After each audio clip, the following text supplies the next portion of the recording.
இந்த நாகர்கோவில் சிறை மரணம் இந்த சம்பவத்துல இந்த வழக்குல கைது பண்ண உடனே இந்த வழக்கிலிருந்து விடுவிக்க போலீசார் வந்து 25,000 ரூபாய் லஞ்சம் கேட்டதா ஒரு ஒரு செய்தி இருக்கு. இது எந்த அளவுக்கு உண்மை? இதனால 25,000 லஞ்சம் கொடுத்தா ஈஸியா அந்த கைது நடவடிக்கையிலேருந்து வெளியில வந்துட முடியுமா? அந்த ஃபெலிக்ஸ் ஜெயராஜ் அவங்களுடைய அந்த லாக்அப் டெத் மரணத்துலேயும் ஒரு காவலர் சென்று கோவிட் டைம் அவர் செல்ஃபோன் உபகரணங்களை கேட்கும்போது தர முடியாதுன்னு சொல்லும்பொழுது அந்த வாக்குவாதம் ஃப்ரீயா கேட்டார். அதான் அந்த கேட்கும்பொழுது அந்த வாக்குவாதத்தில் ஏற்படும் பொழுது தான் அப்பா மகன் 2 பேரும் வந்து அவங்ககிட்ட வாக்குவாதம் ஏற்படுறாங்க. அவங்கள இந்த காவல் நிலையத்தை கொண்டு போட்டு அவங்கள போட்டு அடிச்சிடுறாங்க. அவங்க லாக்அப் டெத் ஆயிடுறாங்க.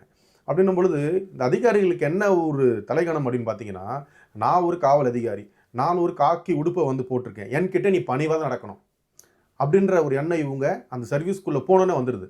அவங்க வந்து அந்த எண்ணத்தை முதல்ல தவிர்க்கணும். அவங்க வந்து டிசிப்ளின்டாக உருண்டு இருந்தால் தான் பப்ளிக் வந்து கரெக்டாக இருப்பாங்க. நான் வந்து இப்படி தான் பண்ணுவேன், நான் தான் இந்த உலகத்திலேயே பெரிய ஆள் அப்படின்ற எண்ணம் வந்து அவங்களுக்கு அறவே இருக்கக்கூடாது.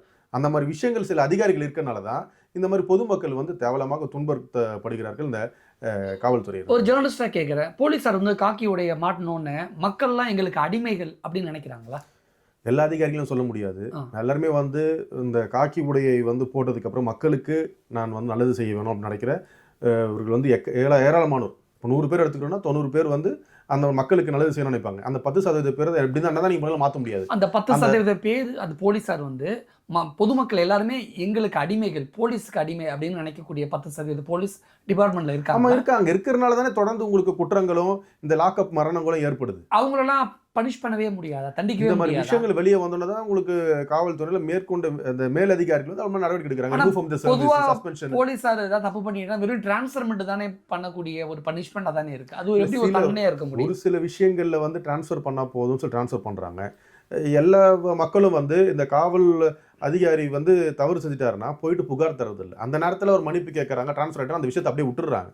அவங்க அடுத்த கட்டமாக என்ன பண்ணணும், ஒரு புகார் தரணும். மேலதிகாரி பார்த்துட்டு மேலதிகாரி அந்த புகார் எடுக்க நீதிமன்றத்தில் அவங்க மேலே வந்து வழக்கு தாக்கல் செய்யணும். அப்போ அவங்க மேலே ஒரு எஃப்ஐஆர் பதிவுப்பட்டது அப்படின்னும் பொழுது ஆட்டோமேட்டிக்காக அவங்க என்ன பண்ண ட்ரையல் வருவாங்க. அந்த குற்றம் நிரூபிக்கப்பட்டால் அவங்க ரிமூவ் ஃப்ரம் சர்வீஸ் ஆவாங்க. ஆனால் அந்த காலக்கெடுன்றது ரொம்ப அதிகமான காலக்கெடு.